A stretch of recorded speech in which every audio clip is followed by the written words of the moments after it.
Nancy Pelosi is the former Speaker of the House and represents California's 11th district.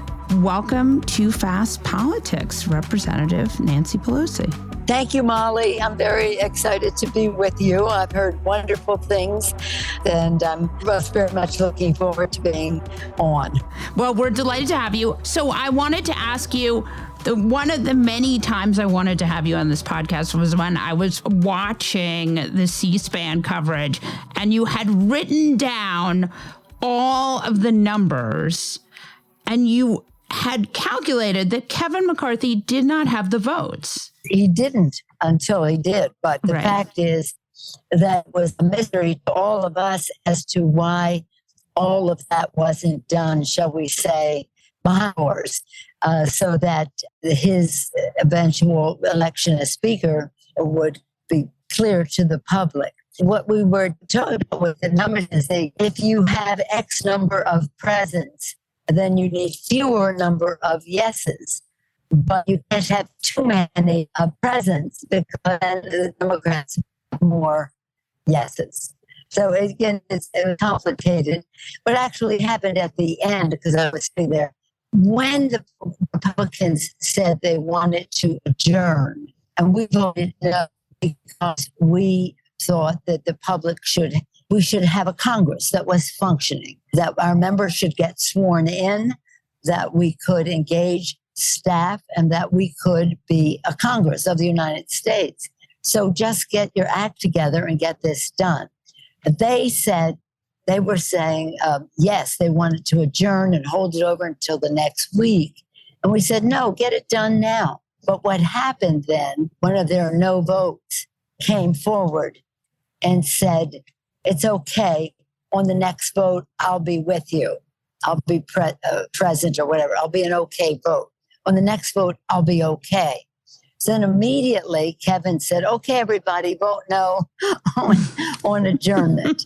So that's what happened. They would have gone into the weekend with nothing except one of theirs then said, I'll be with you. Anyway, it would be inevitable that there would be a Republican Speaker of the House.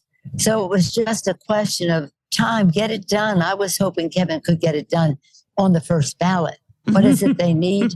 What do you have to do? Just get it done.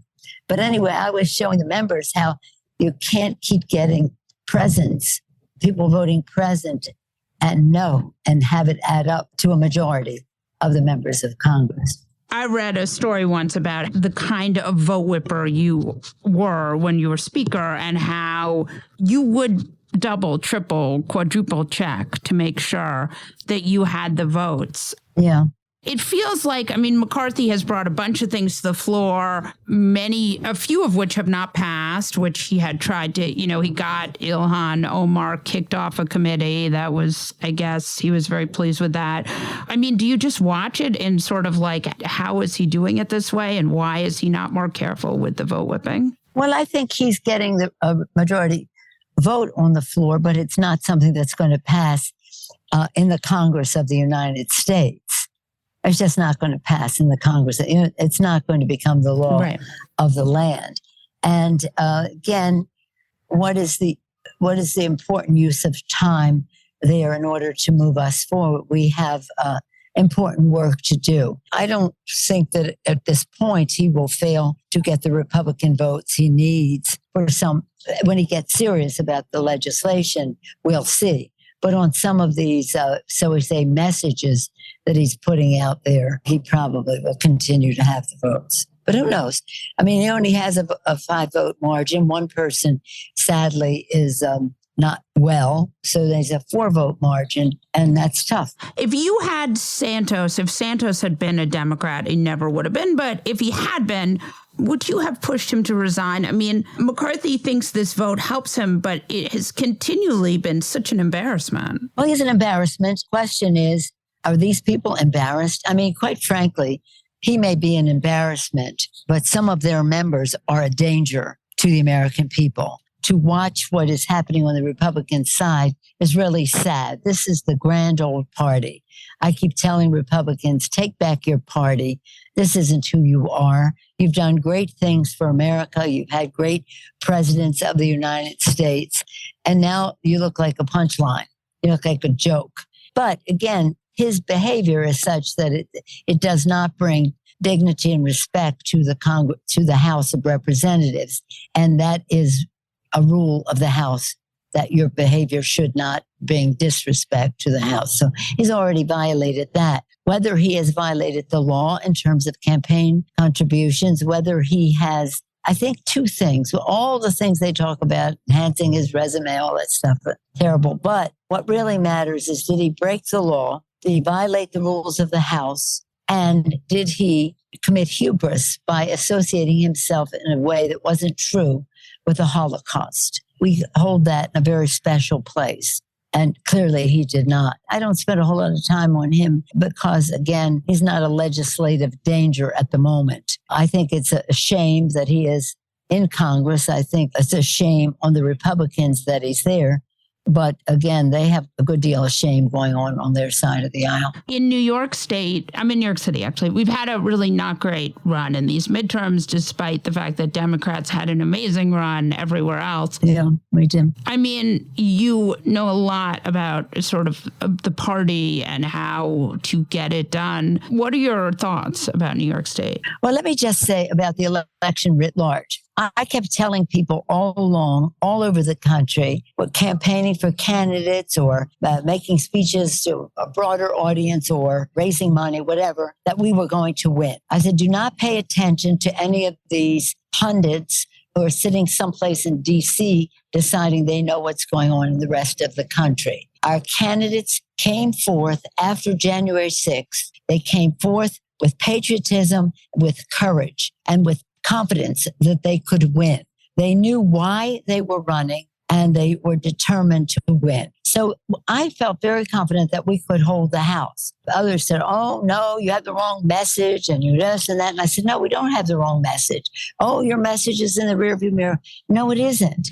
We know our districts. Our candidates know their districts. We had a clear distinction between Democrats and Republicans in terms of the contrast about who was for lowering the cost of prescription drugs and who was there with pharma, to use one example, who was there for women's right to choose and who was there to criminalize a woman's right to choose in the country. And so people knew in their districts the importance of democracy, the importance of our freedoms, the importance of kitchen table issues like the cost of prescription drugs. And they were doing very well in their districts, even though the punditry, even the Democratic punditry was saying, oh, you don't have it wrong. We were saying to them, please don't talk about something you don't know about. Yeah. So we felt pretty good about our races. 10 days before, 2 weeks before, New York started to show weakness at the statewide level. And all the focus was then to win the governorship, which was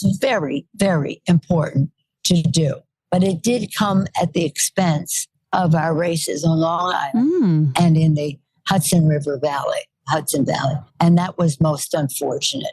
To Hakeem, you could be speaker in this term. Yeah. You never know. You don't know with all the things that are going on. But we certainly have the capacity to win it in 2024. I hope it is a lesson learned for some who think they know what's going on in races that they have no knowledge of, that they are second guessing how we have chosen messages for the districts, not us, the candidates who believe they can win, who know what works. And all of these are consistent with our values and our priorities and not consistent with hearsay, rumor, and punditry in Washington, D.C. So New York was a disappointment. I was told, actually, that New York could pick up seats. I said, I don't count it that way. Yeah. And I do not count it that way. But no, we did not expect to lose 4 seats there. 3 seats that were actually Democratic seats that went bad, and one that was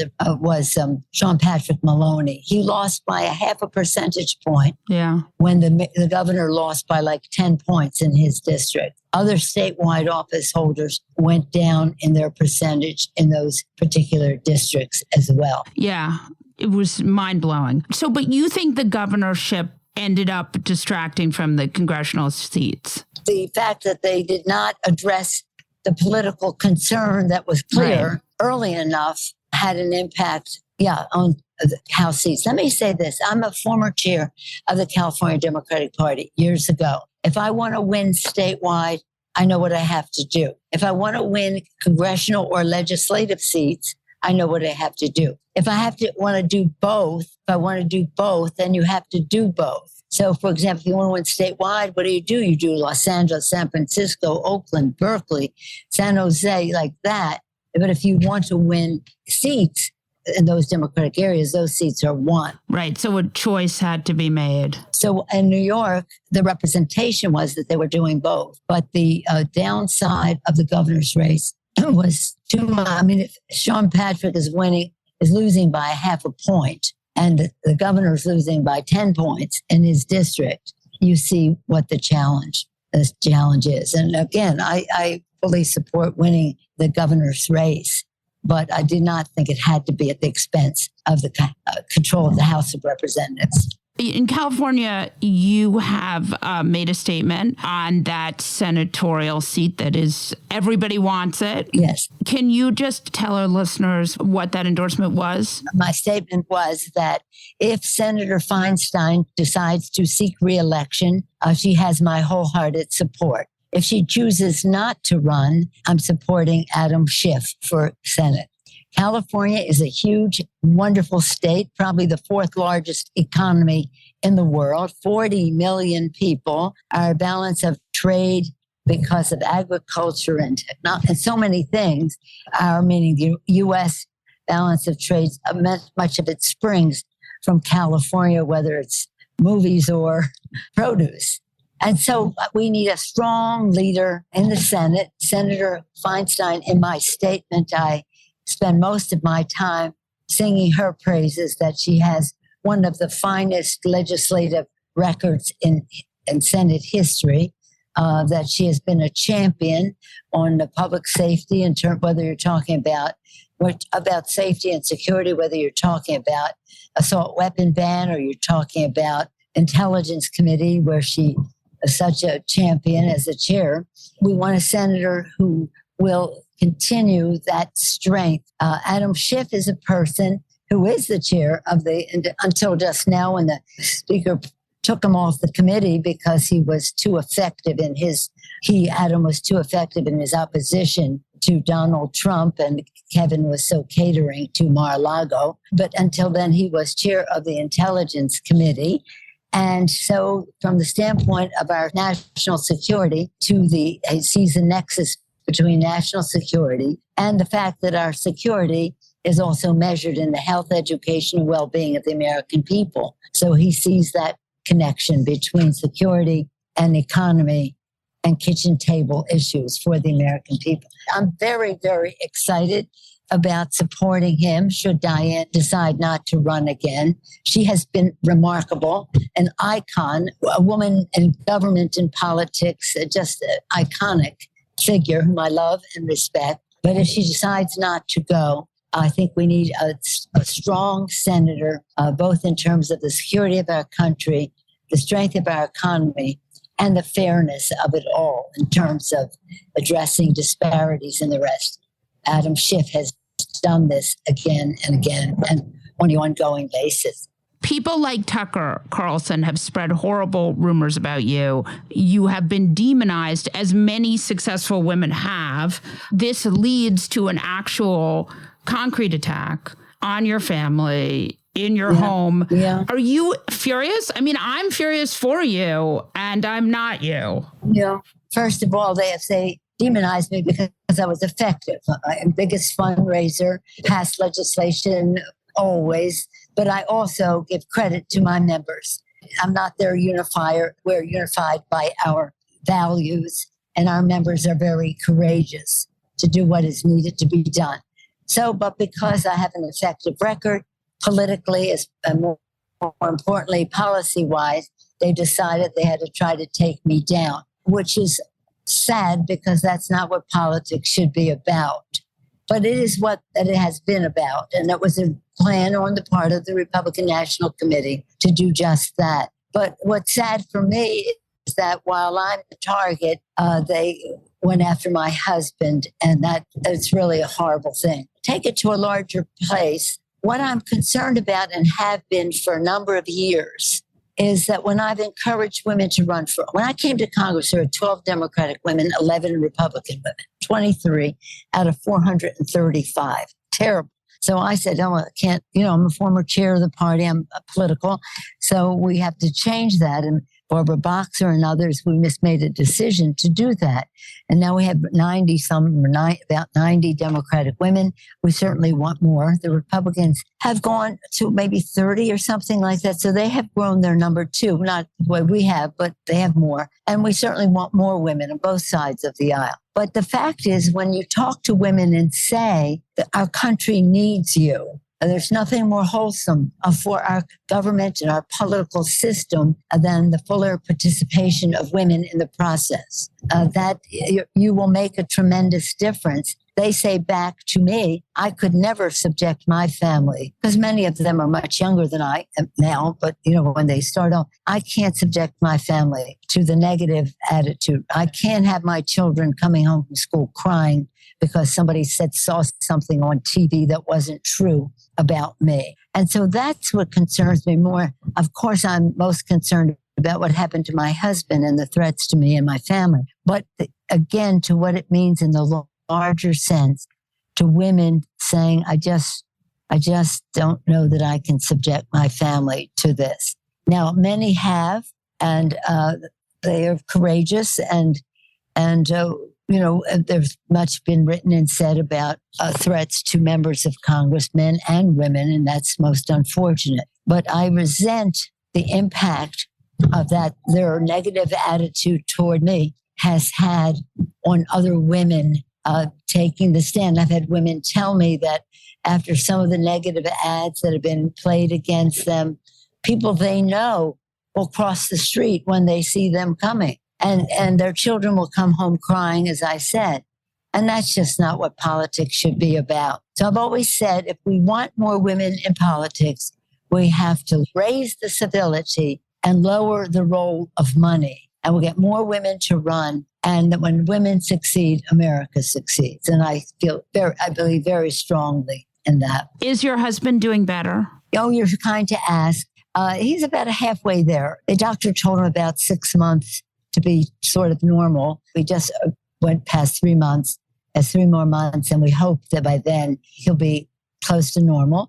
I do enjoy taking him some places because the doctor also said he has to have some things to look forward to. So we went to the Kennedy Center Honors, and he came to the unveiling of my portrait, and there are different things. But I appreciate your asking. People are always asking and praying for him, and I'm very, very grateful for that. Thank you so much for all your time. This was so great. I appreciate you. Thank you. Thank you. I have to see you sometime soon.